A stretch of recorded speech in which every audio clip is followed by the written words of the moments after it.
Hey guys, Bike here. And yes, the screen does not lie. I hit number one on the Sentinel leaderboard for solo account found this cycle. So this is, the fresh new cycle has happened. Fresh new leaderboards. I hit number one for solos. And I did all of that with the Master E build. Speaking of the Master E build, this is a build guide for that build. And it's not even fully complete yet, but I wanted to get this video out there so you guys can check it out. I don't know how long we're going to be number one. I feel like I feel like there's going to be more. A lot of people right now are playing Falconer and Warlock, so I don't expect to hold on to this for forever, but at the same time, I will work on the Master E build some more. See if I can't maintain this. I am going to start checking out some other builds. I kind of want to move on from it, but I want to get this video out there so you guys can have a look. So let's go ahead and jump into the game with the Master Yi build. So I'm going to have some gameplay playing so you guys can kind of see it in action. The Master Yi build wasn't initially called the Master Yi build. That's what my chat named it. I was originally using an axe. I was going around, I was crushing stuff. There's a video from like 2 days ago that I uploaded where I was using like some sort of fire axe. This is better. This is definitely better. And when I started using this particular sword for the Master Yi build, it really like the attack speed was a lot faster. So originally everybody was like, oh, look, you're Jax. Yeah, you kind of look like Jax from League of Legends. Then I switched to this and they're like, oh, you're Master Yi now. And I'm like, that's what it's called. This is the Master Yi build. So yeah. As you can see, it's pretty good. It does not rely on ward, so it will never be a straight up in-game pusher. 1000 corruption. You might be able to min-max it, utilize it, that sort of thing. But it's fun. I like it. It's fun. It's different. It's not tried and true. So let's go ahead and take a look at the build. So we are going to start with the gear. All right, so here we are at the gear. First thing I got, obviously you don't get this until you're like in your level 80. So if you wanted to, cycle start with this, you can. It will be a little bit of a slow start, but you can build your way up to it. It's always kind of cool that you can kind of build into a build that will be an in-game build. You can definitely do that with this whole setup, and who knows, might work out for you. So, Sentinel's Leonine Great Helm. This one I needed to pull double duty. It is not the best roll, but it's got what we want. Percentage health. The melee physical while wielding a sword, that's not necessary. The build isn't going to be scaling with it, but nonetheless, it's there. Yippee. 7 strength. That's cool. And then what we really wanted, the reason why we wanted this helmet to pull double duty is we now don't take any extra damage from crits. We got 71% on the implicit and 44% from the exalted affix. So with just this helmet, we avoid all crits. It's nice. We got a Titan Heart. Honestly, I've been having a lot of bad luck trying to get a hold of Titan Heart with percentage health on it. If you only got 1 LP, I say percentage health first, and then whatever damaging affix. In a perfect world, this would be LP2, LP3. I would have percentage health, probably vitality. We are a health build, so Void Cleave will scale with vitality. So yeah, vitality, percentage health, prioritize percentage health first. I've slammed like 6 or 7 of these with percentage health exalted affixes, and none of them went through. This was the best one. Honestly, I've tried using a decently rolled champion regalia with that armor mitigation on there.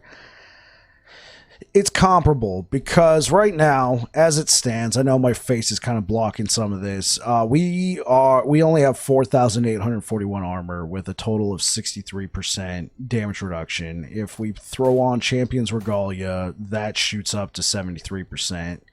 And because it already has an implicit armor mitigation on there, this might overall be the play, but you get a little bit more damage. You definitely get more health out of this because Titan Heart, the the health percentage affix already on there is godly. It's like equivalent to a tier 8. And there's no tier 8s in the game that I'm aware of. So it's really good. And the melee damage is nice, but the primary reason why you would use the Titan Heart is you're wielding a two-handed weapon. You're going to take that 15% less damage, and you're going to get that godly amount of health. So I would say a good Titan Heart is best in slot, but Champion Regalia is giving it a run for its money if you can get a good roll. For the belt, I got really lucky with this belt. We got cooldown. We were able to seal a health affix on here. We were also able to get hybrid health on here. We were able to get cleanse, the spider silk belt. This is a new model added to the game. It doesn't add any armor, unfortunate, but at the same time, the poison and cold resistance is very good. Best in slot right here would obviously be Shattered Chains, but I've been unlucky with Shattered Chains. I found one and all I got was poison resistance on it. So if you can get like an LP2 Shattered Chains, I would prioritize health. Cooldown reduction is nice. Chance to cleanse, 100% chance to cleanse all ailments on potion use is recommended. Not necessarily required because we can cleanse with Holy Aura, but you get one cleanse and you got to wait for it to come back off a cooldown. So having like 4 potions there to be able to chug if you're just getting spammed with dots is preferable, but you could get away with it. Overall, the belt is great. I love it. Siphon of Anguish would be another gear piece that you would want to throw on here. Mine is not the greatest, but it was 2 LP. The rolls on it were pretty nice.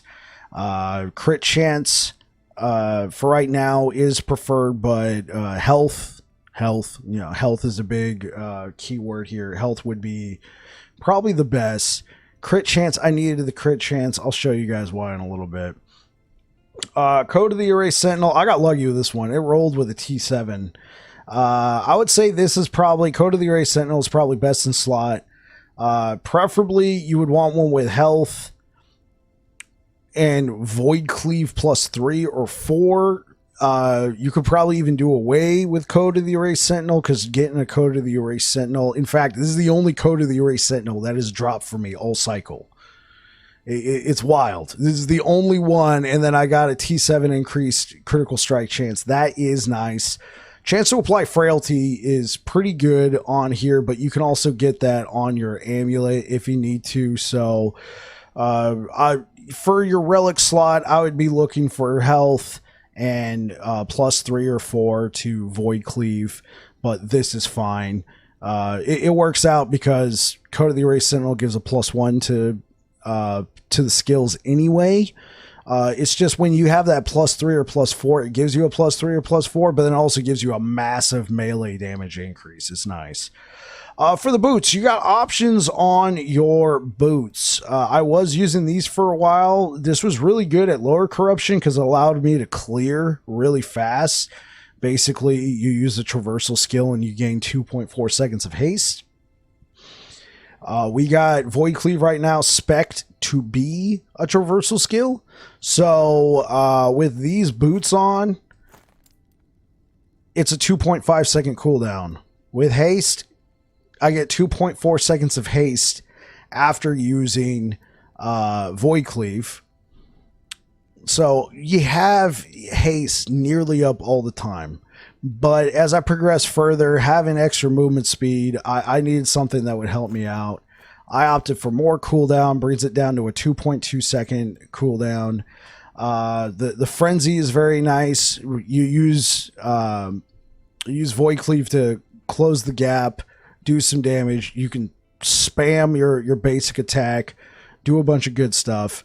This is great. I like this. I obviously would prefer if it had hybrid health on there instead of elemental resistance. I would also probably prefer a different base type, but it is what it is. It's only been a week, so I might get a better pair of boots. But if you're into Exalteds, Dark Stride is always a good choice. I was able to get a T7 movement speed onto this one, so I actually got lucky. And then it gives you 2 charges of Void Cleave, so the cooldown's not as needed. But there is a reason why I'm not necessarily using it. We get a little bit more, we get cooldown and frenzy and stuff like that out of here, which helps the build feel snappier. But there's another reason why, and I'll show you guys in a second. For my other ring, this one's just cooldown, fire, physical. I've been using this ring for a long time. I've been using it for a while, and it's still working out for me. So yeah. We got pretty lucky with these gauntlets. I would prefer a T4 hybrid health, and then instead of the armor, I would probably prefer percentage health, but it is what it is. Instead of the mana, I would take probably melee attack speed. The reason why Frenzy's feeling so good on this build is because we don't have attack speed on the gloves. So I'd prefer melee attack speed or crit. We don't really need leech. We're getting some leech from Siphon of Anguish, plus we can get leech from the Void Knight passive tree, which we have. That's very nice. Path of the Exile is also another good one. I was able to get a pretty decent tier 6 cooldown speed on here. The movement speed on it's already pretty decent. This one has 37%, the 30% implicit, plus the 7% implicit. Plus, it already comes with strength, dexterity, intelligence. Those are all good. Foot of the Mountain would be also another recommendation here. If you can get a good roll on that, you get, up to plus 12 to all attributes. That can be pretty nice. The only reason why I'd be using Blood of the Exile is if I was running a Bardiche instead of our weapon here, and I was running Bleed. We'll go over that in a second. Speaking of weapons, let's take a look at this. This sword is what really set the build up. Unfortunately, I've only found 3, and it's a boss drop from Raye, and I've only found 1 with an LP, which was this one. And when we slammed it, I tried to get a tier 6 critical strike affix to go, a melee critical strike affix to go over. That's really needed for the build.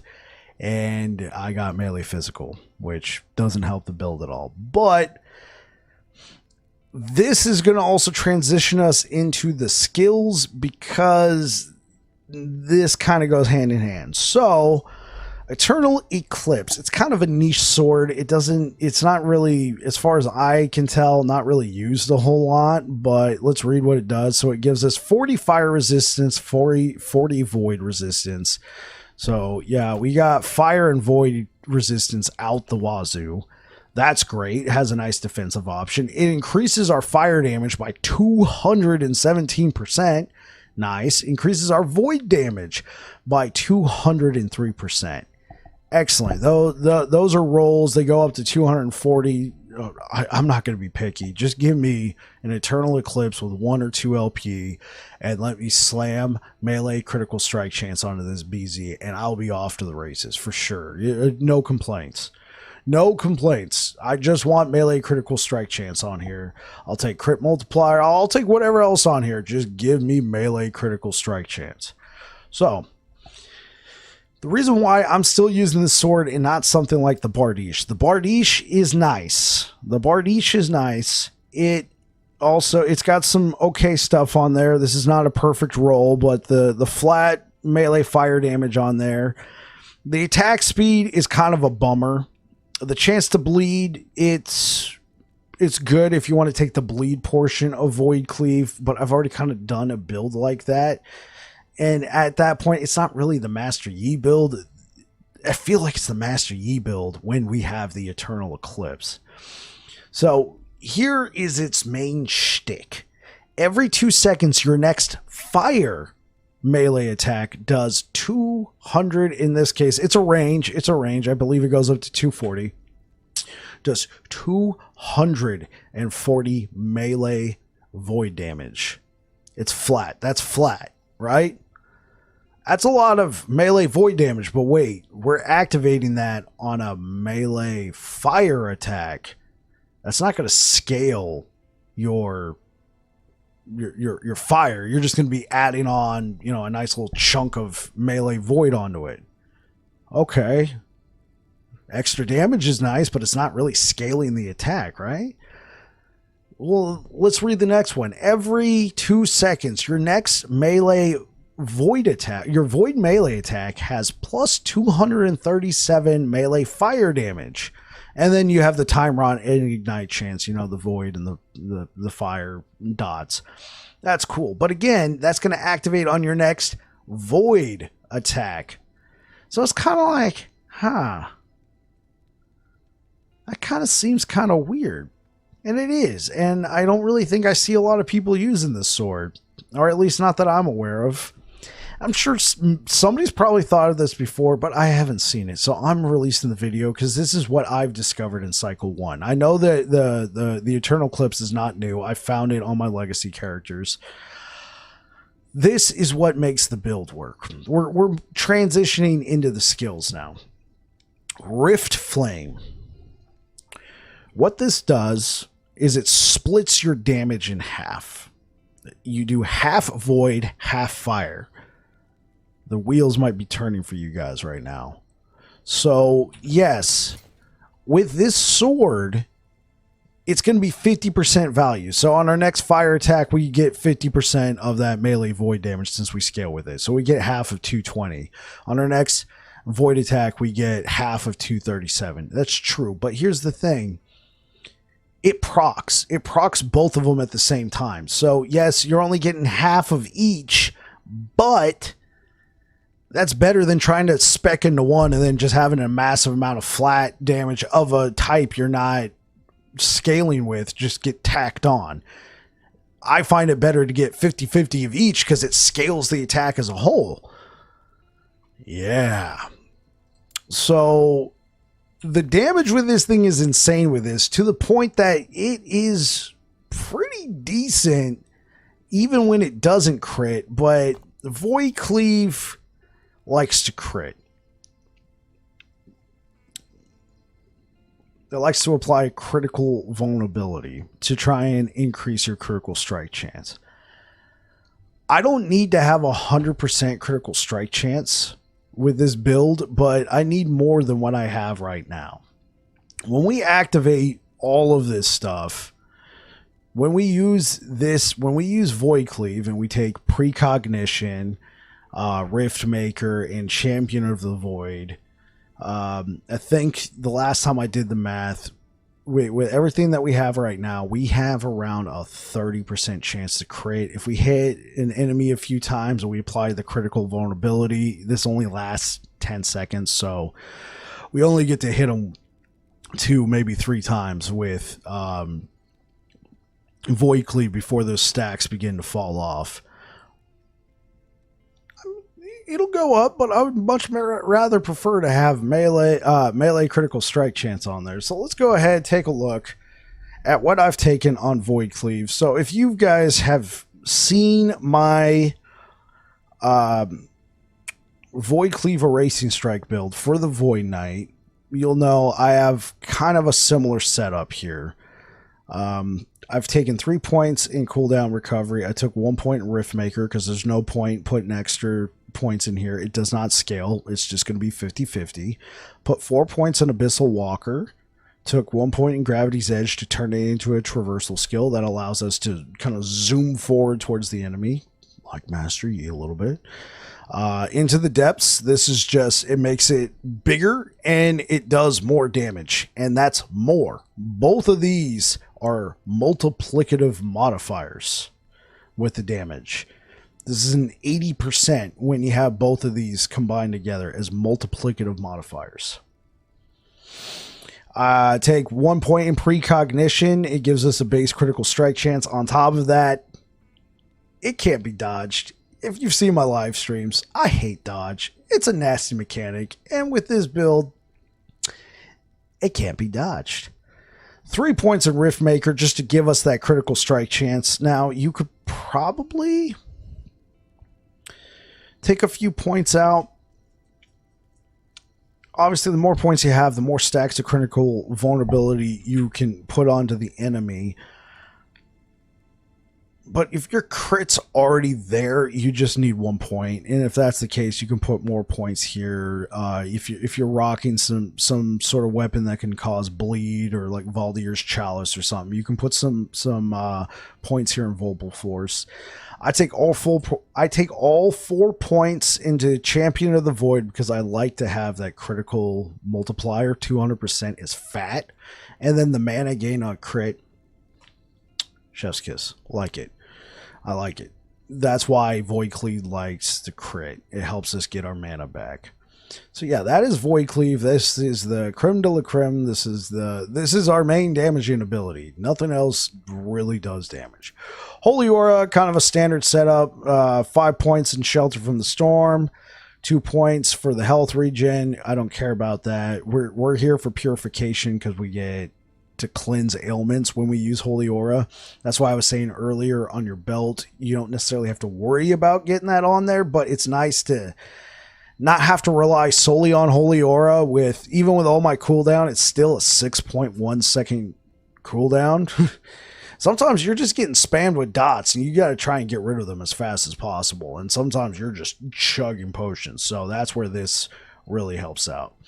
And then I took 2 points here to allow me to come down to Fanaticism, get the 9% increased attack speed, 4 points for the extra crit, 2 points for the critical strike multiplier, 10 points for the fire penetration. Running Abyssal Echoes again. This is virtually unchanged from my Void Knight build. So if you've already seen that, feel free to skip this part. But nonetheless, 1 point in Vorpal Reverberation. This is just so we can start going down here. Reason why I don't take 1 point is to go down here. Pretty much, it also gives us access to here. I was about to say the reason why I don't take Sanguine Eruption doesn't matter because it won't help us.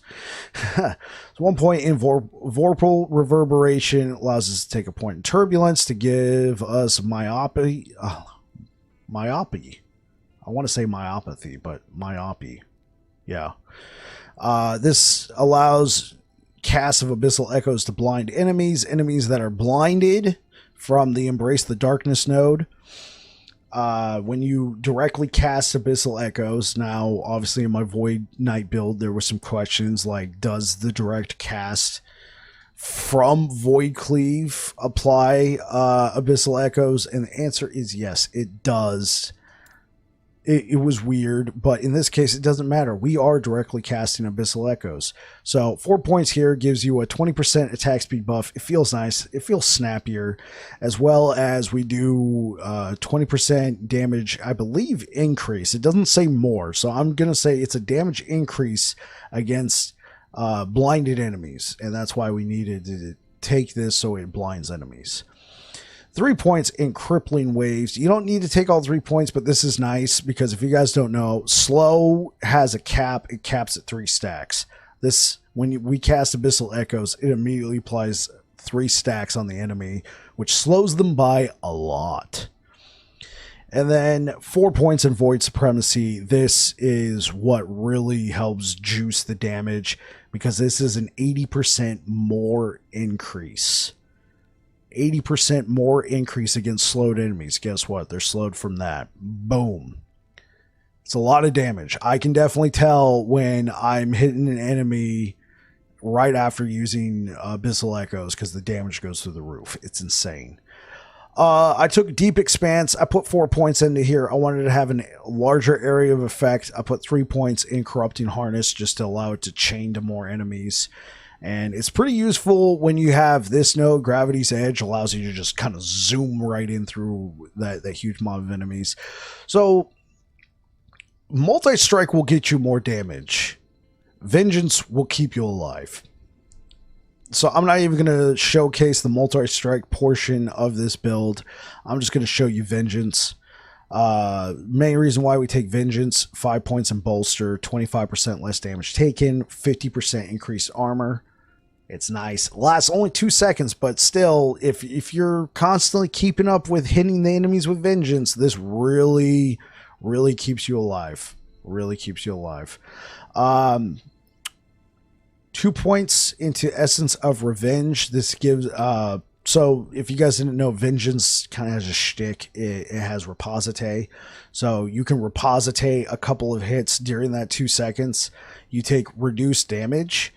And on top of that, if you Reposite a hit, you have a chance to gain Void Essence. When you gain Void Essence, last 7 seconds grants 15% increased Void damage, 15% increased melee damage, and 10% reduced stun duration. So it helps reduce the stuns. On top of it, if we kill an enemy with Vengeance, doesn't happen often, but nonetheless, if we kill an enemy with Vengeance, we get a 15% chance to get Void Essence.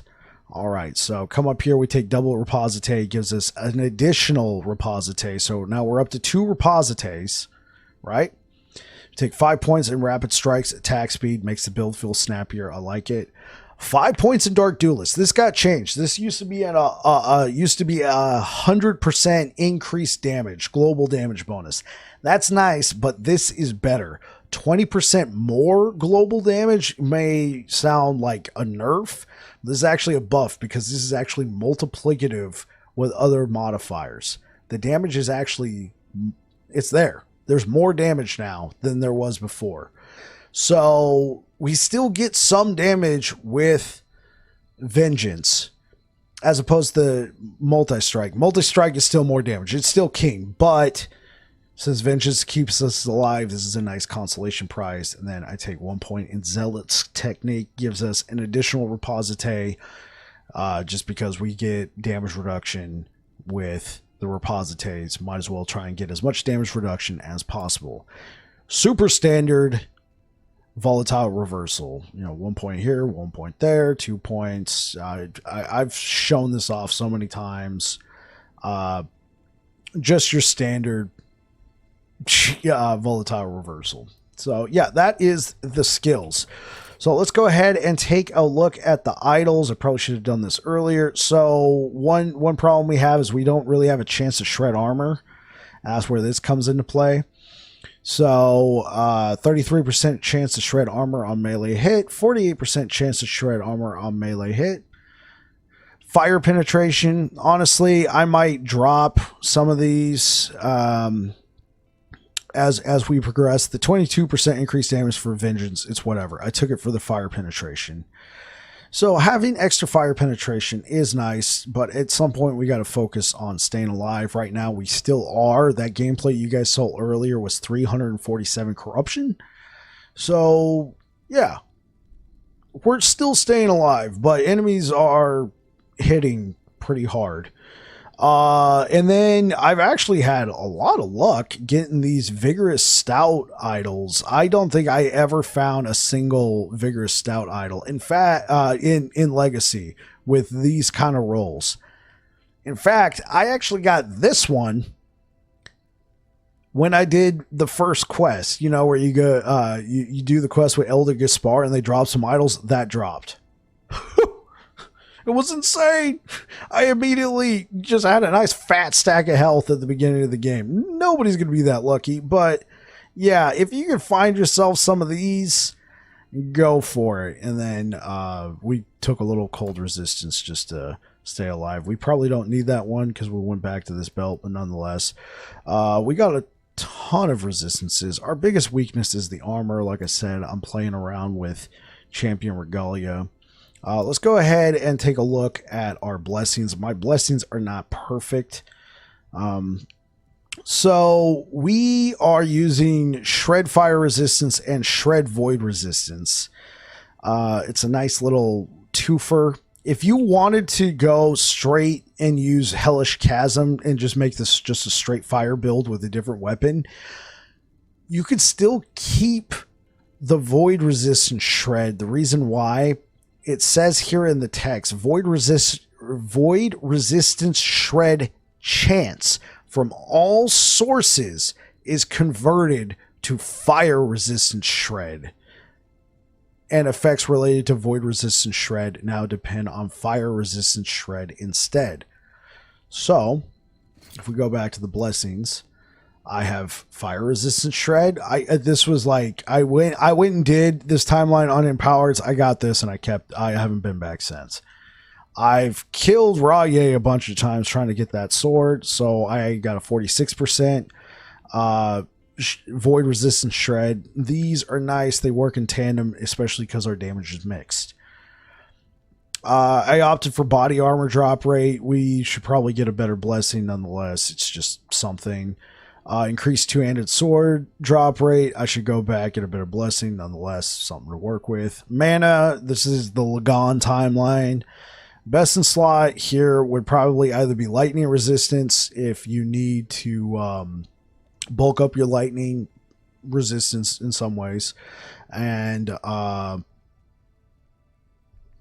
otherwise, if you're good off that, mana's not too bad, or stun chance. Stun chance would be nice.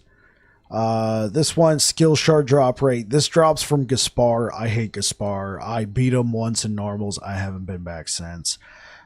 This one's from Herot. This is the 53% increased armor. This is from the Age of Winter timeline. This is nearly a max roll. I'm probably not going to mess around with it. If I'm killing Herot and a max 60% drops, I'll take it. But otherwise, this is fine. Relic shard drop rate. Just trying to find some better relics. And 19% to all resistances. Because of that helmet, I no longer need to take critical strike avoidance as my blessing. I love that helmet because now I can take all resistance. Feels good. Did I miss any? Skill shard drop rate. Okay, so I'm probably gonna go back and try and work on some of my blessings for the shard drop rates, just to try and get better ones. But nonetheless, these are okay. Also, I think I missed something. We took a 95% critical strike chance on this. So let's go ahead and look at the passives. So I took 8 points in Fearless. We're doing so fine off of this. Right now I'm taking this for the strength. I only put 6 points in here. 5 points in Armor Clad, 5 points in Valiant Charge, put 1 point in Time and Faith, and 5 points in Blade Master. Makes the build feel snappier. Came over here, grabbed 10 points in Abyssal Endurance, 6 points in World Eater, 1 point in Void Corruption, and 8 points in Doom Knight. That plus 40 is pretty nice. I might consider taking this out of Doom Knight and putting it into Reverence of Duality because it gives me increased health percentage. We'll have to play around with it, see if it's good. This might end up being better than that with the flat health. Percentage health right now is very good. I didn't put any points in Defiance because my elemental resistance, yeah. Let's open this back up. So I put 8 points in Conviction. I typically, with most of my builds, prioritize defenses first, then do damage. This one, the defenses are already Gucci, so all the points into Conviction. 1 point in Phoenix Strike, and then 1 point in Raye Strength. I straight up just needed an ability that would allow me to progress to the next tree. I didn't mess with any of the Divine Bolts. They might be pretty good this season, this cycle. I haven't messed with them. I stuck with what I kind of knew already. 10 points in Valor, 150 flat health, insane. 7 points in Blinding Light for the Endurance, the Blind Chance, that sort of thing. 7 points in Holy Icon. You get the healing effectiveness, the flat health, and that 49% necrotic resistance stack. Heck yeah. 1 point in Faith Armor. Yeah, this could possibly be a little bit better just for the armor, but since I didn't need the critical strike avoidance, I was just like, move on. 5 points in Prayer. Was it Aegis? Nonetheless, 5 points here just to get me to the next tree, where I put 5 points in Reverence of Duality and 12 points in Light of Raye. I like this for the movement speed. If you're in a good spot with your movement speed, you could probably take some points out of this and put it into this. As I push Corruption, I already know I'm probably going to be taking points out of this and into this. This was really useful earlier on when I was clearing monos, just, you know, farming. There's some diminishing returns. I feel like this, you're going to get more effectiveness out of this. You get the increased damage, but that increase to health is probably going to be what you're looking for the most. I didn't put anything in Forge Guard. So that was the passives, that was the gear, that was the abilities, that was the idols, that was the blessing, and look at this sick setup. Never mind. Anyway, guys, excuse me, that is the build. I hope you guys enjoy that one. We're going to be moving on from the Master Yi build, mostly because I'm kind of bummed. I've been trying to farm an Eternal Eclipse for forever. Honestly, in my opinion, I've found the items I was looking for when I was playing something else, looking for something else. It's just the way it goes for me. So, going to be probably checking out like some sort of hammer, whatever setup on Paladin, and then probably start leveling up a Void Knight or a Rogue. That is undecided. Anyway, thank you so much, guys. Hope you guys liked the video. You guys take care.